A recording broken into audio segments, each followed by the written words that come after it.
या देवी सर्वभूतेषु शक्तिरूपेण संस्थिता नमस्तस्ये नमस्तस्ये नमस्तस्ये नमो नमः. सर्व मंगल मांगल्ये शिवे सर्वार्थ साधिके शरण्ये त्र्यंबके गौरी नारायणी नमस्तुते. स्वामी शिवा मार्ग या माझ्या चॅनल मध्ये आपल्या सर्वांचं खूप मनापासून स्वागत आहे.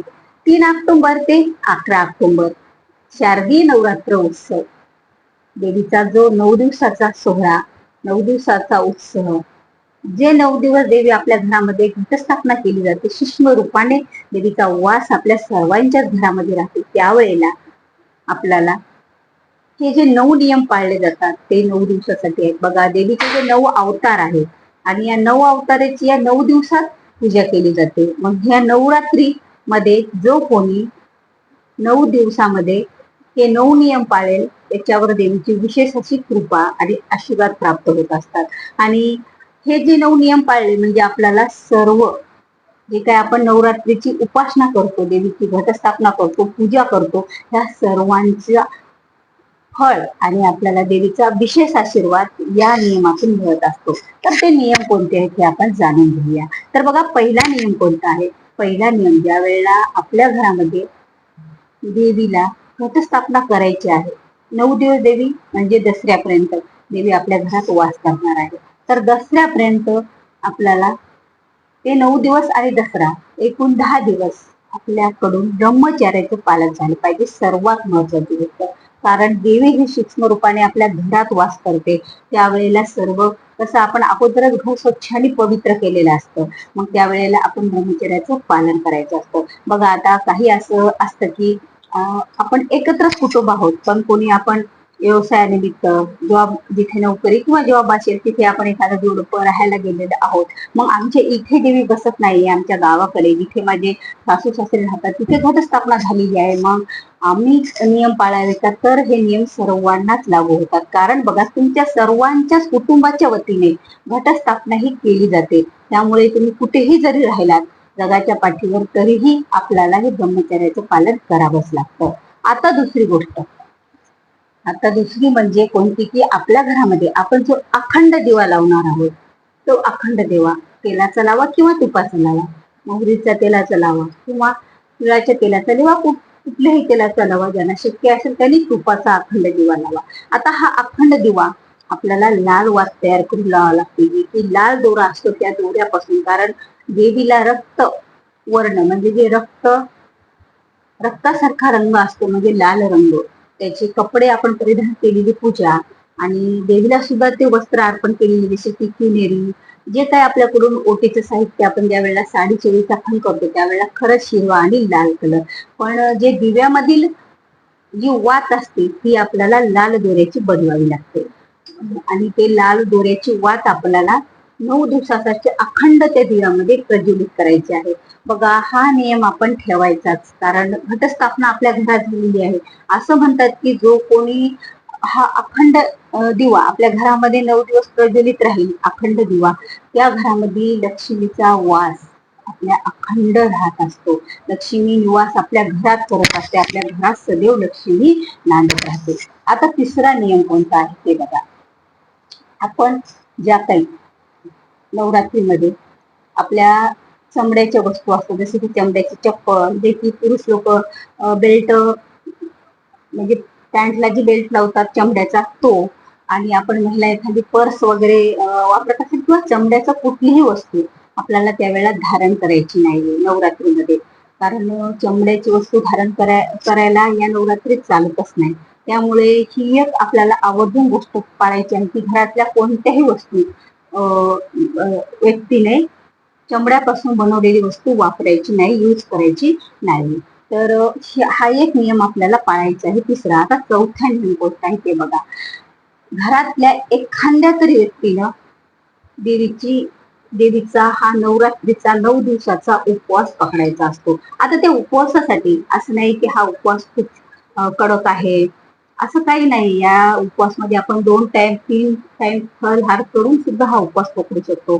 त्यामध्ये आपण वरी, भगर, साबुदाणा आणि तिखट पदार्थांचा सुद्धा वापर करून हा उपवास पकडू शकतो. त्यामुळे हा उपवास पकडायला कठीण असा जात नाही. मग ज्या घरातील व्यक्ती सदृढ आहे, म्हणजे जी आरोग्य चांगलं आहे, जे पकडू उपास शकतात, त्यांनी कुणीही पुरुषांनी, महिलांनी, मुलांनी, मुलींनी, कुणीही एकाने घरातल्या व्यक्तींनी काय करायचं आहे, उपवास हा पकडायचा आहे. हा झाला चौथा नियम. आता पाचवा नियम. ज्या वेळेला आपण एवढी देवीची घरामध्ये उपासना करतो, सेवा करतो, देवीला एका आपण घटावर स्थापन करतो, सिंहासनावर देवी आरूढ झालेली आहे, त्यावेळेला आपण आपल्या सुद्धा बेडचा, कॉटचा, गादी जे असतं आपलं गादी, आपण सोप्यावरची वगैरे, या सर्वांचा त्याग करायला पाहिजे. म्हणजे त्यावर आपल्याला बसायचं नसतं, बेडवर आपल्याला झोपायचं नसतं, आपण जमिनीवरच त्यावेळेला स्थायिक झालं पाहिजे. कारण ज्या वेळेला देवीला आपण आपल्या म्हणजे देवीपेक्षा उंच ठिकाणावर आपल्याला झोपायचं नसतं, बसायचं नसतं. म्हणून आपल्याला नवरात्र ही गोष्टी कटाक्षानं पाळायला पाहिजे. आता सहावा नियम म्हणजे कोणता बघा. ज्या वेळेला तुमच्या घरामध्ये देवीची घटस्थापना झालेली आहे, देवीचा शिष्णवास आहे, आपल्याकडे कुणीतरी पाहुणे येतात, आपण आपल्या घरात त्यांना ठेवून कुठे बाहेर जातो का बरं सर्वजण, त्या पाहुण्यासोबत कुणाला तरी बसावं लागतं का नाही. मग आता देवी माता आपल्या घरात स्थायिक आहे, शिष्ण रूपाने आपल्याला माहित आहे, आपण तिची सेवा उपासना करत आहोत, त्यामुळे घराला कुलूप शक्यतो लावू नका.